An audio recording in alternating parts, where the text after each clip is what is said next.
बिहार में काबा, बिहार में बवाल बा, बिहार में बहुत सारा पॉलिटिक्स बा और बिहार में नए तरह का खेला हो बा।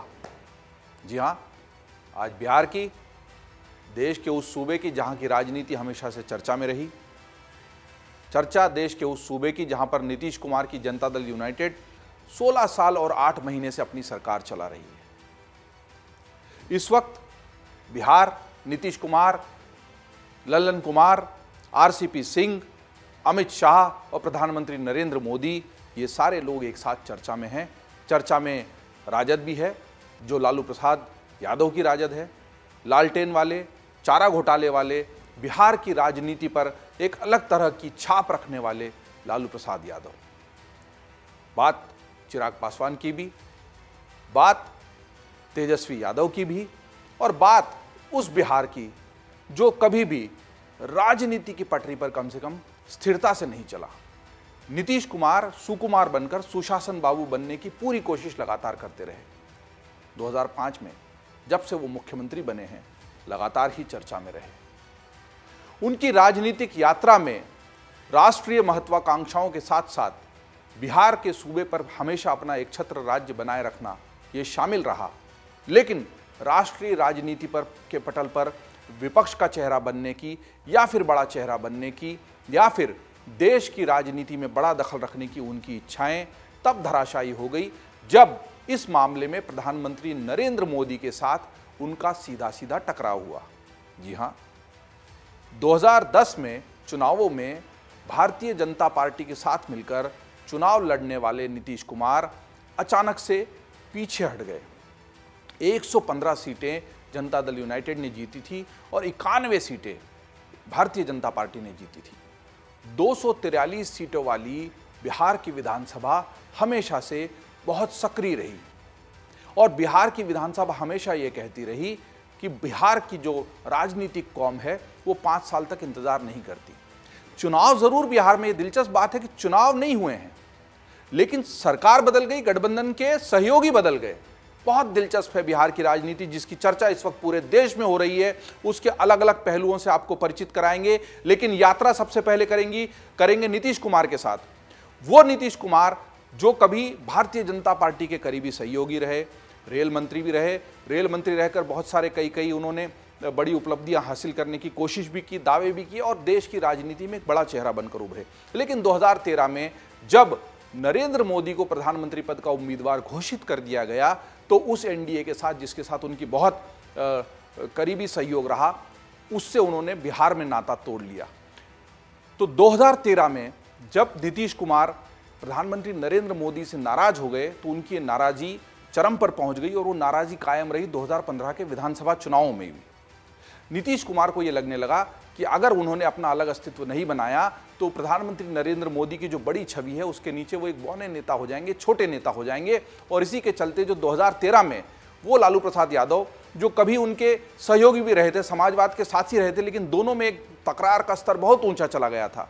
लेकिन लालू प्रसाद यादव और नीतीश कुमार ने एक दूसरे के पास में आकर यह साबित किया कि राजनीति में कोई भी स्थायी शत्रु या स्थायी मित्र नहीं होता, सब अवसर के होते हैं। राजनीति अवसर की होती है, अवसर राजनीति का होता है। अवसर और राजनीति मिलकर जो कुछ भी संगम कायम करते हैं, उसी से सत्ता चलती है, उसी से राजकाज चलता है, उसी से राजपाट चलता है। तो 2013 की नाराजगी को आगे बढ़ाते हुए 2015 में नीतीश कुमार ने राजद के साथ, यानी लालू प्रसाद यादव की पार्टी और कांग्रेस के साथ मिलकर महागठबंधन कायम करते हुए फिर से अपनी सरकार बना ली। लेकिन उसके बाद बहुत दिलचस्प कहानी हुई और लालू प्रसाद पर लगातार लग रहे भ्रष्टाचार के आरोपों का हवाला देते हुए 2017 में उन्होंने इस गठबंधन को तोड़ दिया और वापस वो भाजपा के साथ मिलकर उन्होंने सरकार बनाई। सरकार उनकी ही कायम रही, लेकिन गठबंधन जो था वो अब दो अलग दलों के बीच में हो गया। वापस अपने पुराने सहयोगी के पास चले गए। कहीं ना कहीं इस मामले में नीतीश कुमार को झुकना पड़ा। केंद्र सरकार की ओर से लगातार लालू प्रसाद यादव पर दबाव बढ़ रहा था। दबाव की इस राजनीति का इशारा नीतीश कुमार बहुत अच्छे से समझ रहे थे। बहुत सारी कहानियां बीच में जीतन मांझी वाली भी हुई, लेकिन कुल मिलाकर नीतीश कुमार 16 साल 8 महीने में से 16 साल लगातार मुख्यमंत्री बने रहने में कामयाब रहे। उन्होंने साइकिलें बांटी, बिहार की तस्वीर बदलने की कोशिश की। जिस बिहार में शाम 7 बजे के बाद लोग रेलवे स्टेशन से अपने घर जाने में कतराते थे, उस बिहार में उन्होंने रात को 9 बजे भी आप अपने घर पर सुरक्षित जा सकें ऐसी व्यवस्था कायम करने की कोशिश की। लेकिन राजनीति की रपटीली राहें लगातार अलग अलग तरीके से नीतीश कुमार को चुनौती देती रही। इसी राजनीति में एक महत्वपूर्ण सहयोगी अपनी राजनीतिक यात्रा में नीतीश कुमार के साथ आए, वो नाम है आरसीपी सिंह। वो आरसीपी सिंह जिनका नाम लगातार दिल्ली से लेकर पटना तक गूंज रहा है और राजनीति की फिजाओं में नीतीश कुमार और आरसीपी सिंह की दोस्ती को लेकर लगातार सवाल हो रहे हैं। वो आरसीपी सिंह जिनको लेकर अब हाल में जदयू के अध्यक्ष बने ललन कुमार ने कहा कि ऐसे तो कई अधिकारी होते हैं जो राजनीति में आते हैं। क्या आरसीपी सिंह सचमुच ऐसे एक अधिकारी हैं जो राजनीति में आ गए थे? कौन है ये आरसीपी सिंह जिनको लेकर इतनी चर्चा हो रही है? ऐसे बहुत सारे अधिकारी होते हैं जो नेताओं के साथ काम करते हैं, लेकिन हर कोई आरसीपी सिंह नहीं बनता। आरसीपी सिंह से पहला परिचय जो नीतीश कुमार का हुआ, जो वो 1996 में हुआ, जब केंद्र में मंत्री बेनी प्रसाद वर्मा के वो सचिव थे। मुलाकातों का ये सिलसिला लगातार आगे बढ़ा और नीतीश कुमार के साथ उनका जो सहयोग है, जब नीतीश कुमार रेल मंत्री बने तब उनके साथ सचिव बनने तक कायम रहा। तो 1996 से लेकर आगे तक लगातार आरसीपी सिंह के साथ नीतीश कुमार की दोस्ती, नीतीश कुमार का सहयोग, नीतीश कुमार का आपस में तालमेल कायम रहा। और जब रेल मंत्री के रूप में नीतीश कुमार ने कामकाज देखा आरसीपी सिंह का उनके सचिव के रूप में, तो वो उससे और अधिक प्रभावित हुए और इसीलिए 2005 में जब वो मुख्यमंत्री बने तो आरसीपी सिंह को उन्होंने अपने पास पटना बुला लिया और उनको प्रमुख सचिव बनाकर, मुख्य सचिव बनाकर बिहार की राजनीति में सक्रिय स्थान दिलवाया। इसके बाद लगातार आरसीपी सिंह न केवल नीतीश कुमार के करीबी बने रहे, बल्कि बिहार की राजनीति का एक बड़ा चेहरा, बड़ा नाम बने रहे। वहीं से उनको राज्यसभा की सदस्यता भी मिली जदयू से, वो जदयू के राष्ट्रीय अध्यक्ष भी बने, उनको ऐच्छिक सेवानिवृत्ति दिलाकर और फिर राज्यसभा में भेजा गया था।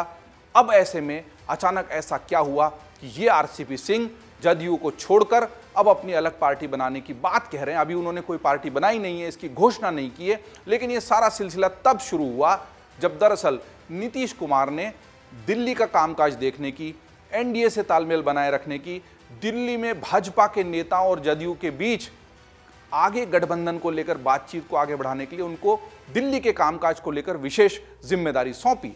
इसी कामकाज के दौरान कहीं न कहीं शायद उनका जो बेहतर राब्ता केंद्र में अमित शाह से, भाजपा के अन्य बड़े नेताओं से कायम हुआ, वो खतरे के संकेत नीतीश कुमार को देने लगा।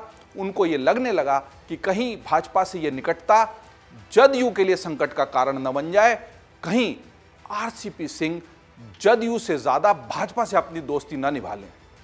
भारतीय जनता पार्टी की तासीर वो देख रहे हैं। महाराष्ट्र की हाल की राजनीति सबकी नजरों में है।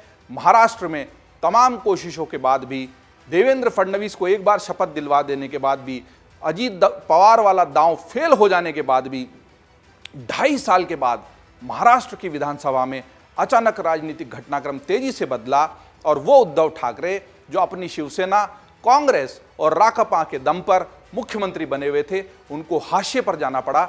न केवल उनको मुख्यमंत्री की कुर्सी से हाथ धोना पड़ा, आने वाले समय में कहीं उनसे शिवसेना का धनुष बाण भी न छिन जाए, खतरा उन पर मंडरा रहा है। इस खतरे को खतरनाक संकेत के रूप में पढ़ते हुए नीतीश कुमार ने बहुत तेजी से फैसले लिए आरसीपी सिंह को, और इसके अलावा उन्होंने बहुत सारे ऐसे लोग जो उनको लगता था कि भाजपा से निकटता रखते हैं और जदयू के लिए खतरा बनते हैं, उनको भी जदयू से दूर करना शुरू कर दिया। उसी सिलसिले में आरसीपी सिंह, वो आरसीपी सिंह जो लगातार 1996 से लेकर 2022 तक नीतीश कुमार के करीबी सहयोगी बने हुए थे, वो आरसीपी सिंह उनको खतरा लगने लगे। एक बड़ा सवाल यहां से ये शुरू होता है, क्या कहीं भारतीय जनता पार्टी ने आरसीपी सिंह को जदयू के एकनाथ शिंदे बनाने की तैयारी तो नहीं कर ली थी? जैसे एकनाथ शिंदे अचानक ऐसा नाम बनकर उभरे जो उस शिवसेना के लिए खतरा बन गए, जिस शिवसेना से उन्होंने अपनी राजनीतिक सफर की शुरुआत की, ऑटो चलाने से लेकर शिवसेना के साथ लंबी राजनीतिक यात्रा करने वाले एकनाथ शिंदे इस वक्त भाजपा के सहयोग से मुख्यमंत्री बने हुए हैं महाराष्ट्र के। उन एकनाथ शिंदे की कहानी यही बताती है कि भारतीय जनता पार्टी इस तरह के राजनीतिक घटनाक्रमों को कभी भी अंजाम दे सकती है। शायद नीतीश कुमार को यह खतरा महसूस होने लगा कि आरसीपी सिंह को बिहार का एकनाथ शिंदे बनाने की तैयारी भाजपा ने कर ली है और भाजपा और जदयू में सब कुछ ठीक नहीं है, इसके संकेत तो लंबे समय से मिल ही रहे हैं। जब भाजपा के बड़े नेता, जिसमें प्रधानमंत्री मोदी और अमित शाह भी शामिल हैं, पटना जाते हैं तो वो किसी भी तरीके की मेल मुलाकात उनकी नीतीश कुमार से नहीं होती। 7 अगस्त को दिल्ली में जो नीति आयोग की बैठक हुई उसमें तमाम मुख्यमंत्री शामिल हुए, लेकिन नीतीश कुमार शामिल नहीं हुए। नीतीश कुमार का शामिल न होना चर्चाओं के बाजार को गर्म करता रहा और उसी के लगातार बाद घटनाक्रम और भी अधिक तेजी से बदलने लगा। ऐसा लगने लगा कि क्या जदयू के कुछ विधायक टूटकर आरसीपी सिंह के साथ कुछ अलग दल बनाने की या भाजपा के साथ जाने की तैयारी कर रहे हैं। इसी खतरे को देखकर ऐसी खबरें सामने आ रही हैं कि नीतीश कुमार ने कांग्रेस की तरफ भी हाथ बढ़ाया है, राजद की तरफ हाथ बढ़ाया है। इसमें राजद वाला घटनाक्रम बहुत ही दिलचस्प है। राजद यानी लालू प्रसाद यादव यानी तेजस्वी यादव। तो अब बात करते हैं नीतीश कुमार और लालू प्रसाद यादव के आपसी तालमेल की, आपसी गठबंधन की। नीतीश कुमार और लालू यादव की एक ज़माने में दोस्ती रही। जेपी लोहिया के सहयोगी ये छात्र नेता अचानक से बिहार की राजनीति का बड़ा नाम हो गए। लालू प्रसाद यादव तो मुख्यमंत्री भी बन गए, वो नहीं बने तो उन्होंने राबड़ी देवी को मुख्यमंत्री बना दिया। लालू प्रसाद यादव और नीतीश कुमार एक दूसरे को लेकर जबरदस्त बयानबाजी करते रहे, एक दूसरे के कट्टर राजनीतिक दुश्मन के रूप में आगे की इनकी राजनीतिक यात्रा शुरू हुई। एक ज़माने के सहयोगी, आगे जाकर राजनीति के दुश्मन, और फिर अचानक घटनाक्रम तेजी से बदलता है जब 2013 में नीतीश कुमार को लगता है कि वो नरेंद्र मोदी के इस अवतरण को, भाजपा में उनके इतने बड़े कद को स्वीकार नहीं कर पाएंगे। वो आडवाणी और वाजपेयी की भाजपा से और एनडीए से जुड़े थे। नरेंद्र मोदी वाली भाजपा में उनको अपने अहम का टकराव नजर आता था नरेंद्र मोदी के साथ। तो 2013 में उनका सहारा बने वो लालू यादव, जिनको कभी उनके राजनीतिक दुश्मन के तौर पर देखा जाता था। 2013 में जो सहयोग था 2015 में कायम रहा, 2017 में वापस टूटा। लेकिन अब इस सीन को कट करके आते हैं 6 जुलाई 2022 पर। जी हाँ, 6 जुलाई 2022 की तारीख इसलिए महत्वपूर्ण है कि पटना के पारस अस्पताल में दिन के ठीक 11 बजे अचानक राजनीतिक हलचल और गहमा गहमी बढ़ी और वहाँ पर आना हुआ नीतीश कुमार का। और पारस अस्पताल के वीवीआईपी वार्ड में भर्ती थे लालू प्रसाद यादव, बिहार के पूर्व मुख्यमंत्री। और राजद की कमान जिस तरीके से उन्होंने संभाली, नीतीश कुमार का जिस तरीके से सहयोग किया, इसीलिए इस मुलाकात को देखते हुए राजनीतिक गलियारों में हलचलें तेजी से बढ़ गई, चर्चाओं का बाजार गर्म हुआ। उसके बाद जितने भी बयान नीतीश कुमार ने दिए, उसने कहीं ना कहीं ये बताने की कोशिश की कि नीतीश कुमार लालू प्रसाद यादव के अधिक करीब आने की कोशिश कर रहे हैं। उन्होंने न केवल वहां पर लालू प्रसाद यादव की विशेष देखरेख की इंतजाम की व्यवस्था की, बल्कि जब उनसे पूछा गया कि क्या इनको सरकारी खर्चे पर दिल्ली में एम्स भेजा जाएगा, तो उन्होंने जवाब दिया कि इनको भेजा तो सिंगापुर जाना था, लेकिन फिलहाल हम दिल्ली के एम्स में लालू जी के इलाज की व्यवस्था करा रहे हैं। और उसके बाद ऐसा हुआ भी, लालू प्रसाद यादव दिल्ली के एम्स में आए, भर्ती हुए, उनका इलाज चला। लेकिन इसी दौरान कई सारे घटनाक्रम हुए। कहा जाता है कि जदयू के बड़े नेता वशिष्ठ नारायण सिंह भी इसी समय दिल्ली के एम्स में भर्ती हुए। राजद के लालू प्रसाद यादव और इधर जदयू के बड़े नेता के भर्ती होने की वजह से दिल्ली के एम्स में लगातार दोनों ही दलों के बड़े नेताओं का आना जाना चलता रहा। और इसी तरह अस्पताल से लेकर अस्पताल तक वार्डों की इस राजनीतिक गतिविधि की वजह से जदयू और राजद अधिक करीब आए। और इसके पीछे नीतीश कुमार कहीं ना कहीं ये भी भांप रहे थे कि भाजपा कहीं बिहार में महाराष्ट्र वाला खेल न कर दे।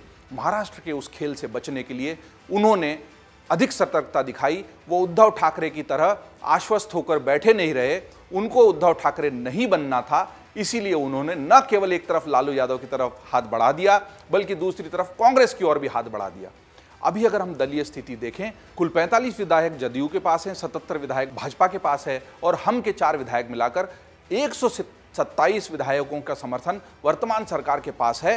122 का बहुमत का आंकड़ा है, 127 विधायक हैं। लेकिन ऐसा भी नहीं कि बहुमत से बहुत ज़्यादा आंकड़ा है, लेकिन विपक्ष की स्थिति फिलहाल जो अभी जदयू और भाजपा का गठबंधन है, उसके सामने रखे हुए विपक्ष को अगर हम देखें तो उसके पास केवल 114 विधायक हैं। लेकिन इसमें से 79 विधायक जो राजद के पास हैं, वो बड़ा आंकड़ा है, बड़ी भूमिका निभा सकते हैं। और इसीलिए नीतीश कुमार और लालू प्रसाद यादव की जो दोस्ती है, नीतीश कुमार और लालू प्रसाद यादव का आपस में जो मेलजोल है, वो एक नए समीकरण को जन्म दे सकता है। फिलहाल 114 विधायकों के साथ विपक्ष खड़ा है, 127 विधायकों के साथ नीतीश कुमार की सरकार चल रही है। आंकड़ों का ये हेर फेर किस तरह के समीकरणों को जन्म दे सकता है, कैसे रातों रात सरकार बदल सकती है, कैसे रातों रात मुख्यमंत्री हट सकता है, ये सब जगह हर कोई देख चुका है। कर्नाटक से लेकर महाराष्ट्र तक के उदाहरण सबके सामने हैं। महाराष्ट्र का हालिया उदाहरण तो शायद नीतीश कुमार को एक बड़े खतरे की आहट नजर आया और इसीलिए बिहार में उन्होंने अपने किले को चाक चौबंद करना शुरू कर दिया है। भाजपा और जदयू का ये टकराव कहां जाकर थमेगा? क्या नीतीश कुमार कुर्सी पर बने रहेंगे? क्या सचमुच भाजपा और जदयू का गठबंधन टूट जाएगा? ये तो आने वाला वक्त ही बताएगा। लेकिन इस पूरी राजनीति पर लगातार अमरउजाला.com की निगाह बनी रहेगी। हम पल पल की खबरों से आपको अवगत कराते रहेंगे, पर आपके लिए ये सारी पृष्ठभूमि इसलिए कि बिहार की राजनीति एक बार फिर किसी नए बदलाव के संकेत दे ही रही है। ये बदलाव किस ओर जाएगा, इसके बारे में जानने के लिए आप देखते रहिए अमरउजाला.com। डाउनलोड करें अमर उजाला ऐप और पाएं खबरें लगातार। अगर आप ये वीडियो YouTube पर देख रहे हैं तो हमारे चैनल को सब्सक्राइब करें और बेल आइकन को दबाना ना भूलें। अगर आप Facebook पर यह वीडियो देख रहे हैं तो हमारे पेज को लाइक करें।